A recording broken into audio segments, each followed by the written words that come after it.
맥동. 안녕. 신발 3개. 그리고 지난번에 이야기했던 그 EP, PF 그리고 XDR 중에 또 짚고 넘어가야 할 사항이 하나가 있어서. 더 남았다. 그렇지. 하나 정도 더 남았지. 사실은 뭐 내 기준에서는 크게 상관없겠다라고 생각을 했는데, 근데 이야기를 하는 게 맞지 않겠나라고 생각을 해서, 자, 오늘 이제 이야기할 볼 사항은 EP지만 EP가 아닌 것도 있다라는 이야기야. EP 그리고 PF도 마찬가지고. 자, 이제 이거 설명을 하면, 지난번에 1, 2부 나눠가지고 설명하면 EP나 PF 같은 경우에는 내가 설명했잖아. 어퍼를 조금 넓게, 그리고 내구성을 강화하기 위해서 중국인 시장에 좀 맞게끔 만들어서 강화솔을 쓴다고 했거든. 네, 그럼 어느 게 강화솔이고 또 어느 게 강화솔이지 않느냐라는 이야기를 내가 하지 않았던 것 같거든.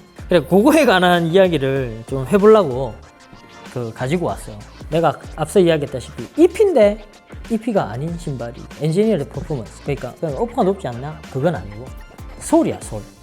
EP인데도 강화솔이 아닌 경우가 있어. 그래서 그게 이제 조금 바뀌었던데, 자, 이제 종합을 해보면, 자, EP인 경우 첫 번째 XDR 솔이야 되겠지. 그럼 XDR 솔은 대개 첫 번째로는 무채색, 검정색, 흰색 계열. 그리고 두 번째는 유채색 색깔, 안료가 들어가 있는 고무솔은 XDR 솔로 만들 수가 있어. 그렇지. 그리고 컬러 블러킹. 그러니까 컬러 블러킹이라고 하는 건 뭐냐면, 이제 안료를 넣는데, 고무를 넣는데 색깔을 다른 걸 이렇게 블럭을 해서 막아놔서 넣는 거야. 그러니까 색깔은 다양한데 솔 자체는 하나인 거지. 그러니까 뭐 KD15 에임보트 같은 경우, 그런 모델 같은 경우는 이렇게 층층이 색깔이 다르거든. 그런 색깔은 XDR이 나올 수가 있어.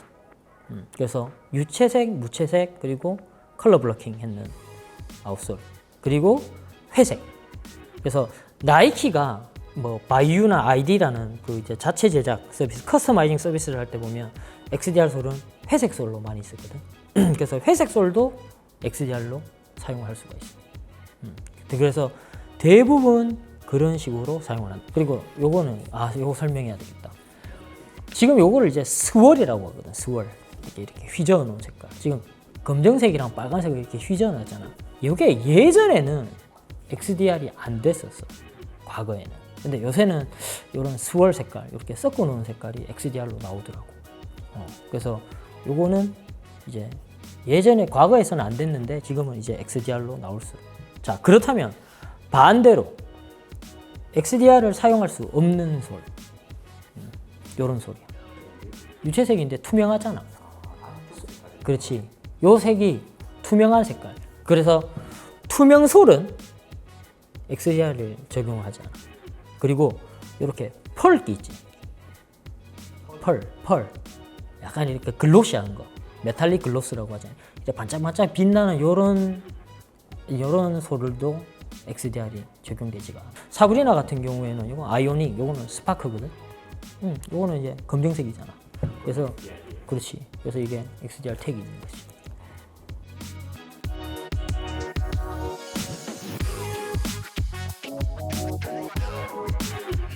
검솔. 검솔이라고 있지. 우리 고무 색깔. 일반적으로 우리 인도 코트에서 많이 신는 이제 껌이라고 이야기해서 검솔이야. 브라운 솔이라고도 하는데, 그것도 XDR 그 EP 색깔은 검솔이 아니야. 자, 그런데 또 예외가 뭐냐면, 유일하게, 이건 종특 같은 이야기인데, 나이키가 제품 자체를, 컨셉을 그냥 투명한 솔로 만들었잖아. 그러면 EP인데도 투명한 솔로 나올 수가 있어.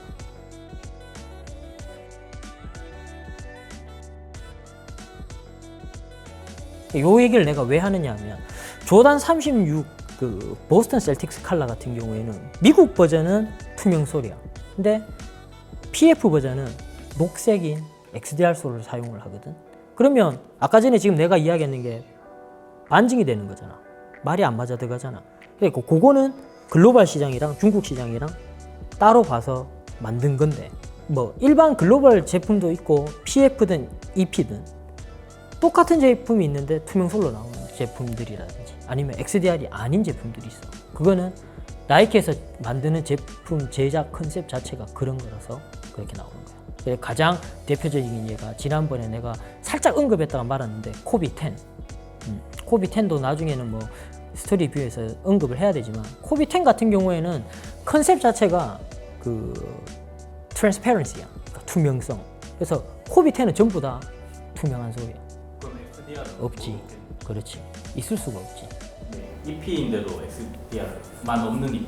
그렇지. 그러니까 그러니까 EP라고 해서 꼭 강화소를 넣는다라는 건 아니라는 거지. 오늘 이 신발을 가지고 와서 EP이지만 EP가 아닌 것도 있다라는 그 예외성이랑 구별을 짓는 이유가. 그래서 내가 이거를 그 전에 이야기를 하지 않은 것 같아서 언급할 필요성이 있는 것 같아서 이야기합니다. 이제 최종적으로 종합을 해보면, 자, EP라는 카테고리 안에 강화소를 사용한다라는 게 적용이 되는 모델도 있고 적용이 되지 않는 모델도 있다라는 거예요. 적용이 되는 모델들은 유채색, 그리고 무채색, 그리고 그 색을 서로 모아놓은 컬러 블러킹 했던거나 섞어놓은 거라든지 그런 색깔들은 EP로 만들어질 수 있어. XDR 솔로 만들어질 수 있지만 투명 솔 그리고 약간 글로시한 색깔 이런 색깔들은 굳이 XDR로 만들지 않는다. 이성적 한계. 그거는 나도 내가 그 정도의 지식을 갖고 있으면 조금 더 높은 위치에 있지 않겠나라는데 내 생각은 그럴 것 같아. 제조사에서 설명하는 투명솔은 굉장히 그러니까 일반 XDR솔 강화솔이랑 일반 고무솔 사이에 있대.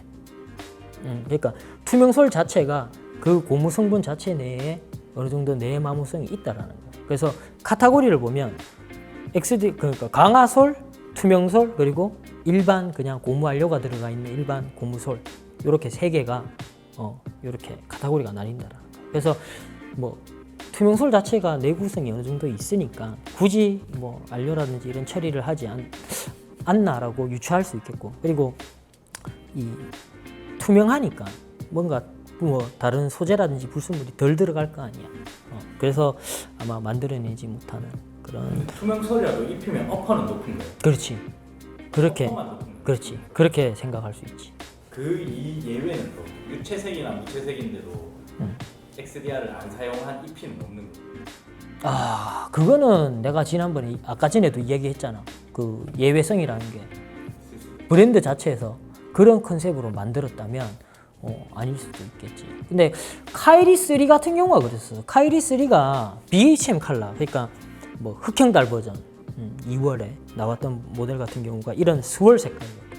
근데 스월 색깔이었는데 그때는 또 생길 수가 있겠지. 근데 내가 알고 있는 그 상식으로 그리고 지식으로는 그래, EP라는 건 가장 도드라지게 나올 수 있는 거는 유채색, 무채색, 그리고 그 색깔을 혼합한 색깔, 그리고 회색. 그래서 색깔이 있는 거는 왜 대부분 다 XDR로 만들더라고. 근데 투명한 거 그리고 반짝반짝이는 거 그런 거는 본 적이 없어. 대부분 다 그랬었어. 투명한 솔이 있는 제품들은.